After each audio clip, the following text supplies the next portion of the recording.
visible and nothing quite real. The dream moved west after the war. Victor Gruen, an Austrian-born architect who had fled Europe in 1938, spent the late 1940s working on a problem that was the inverse of Benjamin's. Not what the arcade revealed about culture, but what American suburbia lacked that the European city had always provided. His answer, opened in Edina, Minnesota in 1956, was Southdale Center, the first fully enclosed, climate-controlled shopping mall in the United States.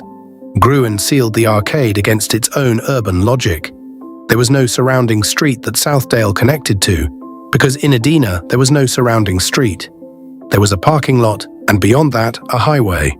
The mall sat in the middle of both like a sealed box, its temperature held at a constant 70 degrees, regardless of the Minnesota winter outside.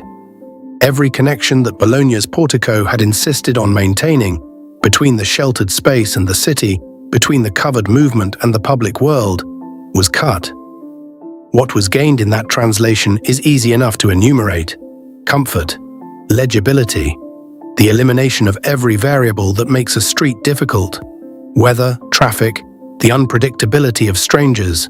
What was lost is harder to name precisely, but Benjamin had been circling it for years before Southdale existed.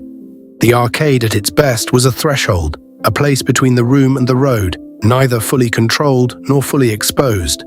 Bologna's portico had kept that threshold porous by statute. Paris had narrowed it. London had formalized it. Milan had turned it into opera. And then the logic traveled to Minnesota, and the threshold closed entirely. You were no longer between the street and the room. You were in a room that had decided the street was unnecessary. The glazed roof that once made shelter continuous with the city had become the mechanism for replacing the city altogether. The arcade survived the translation. What did not survive was the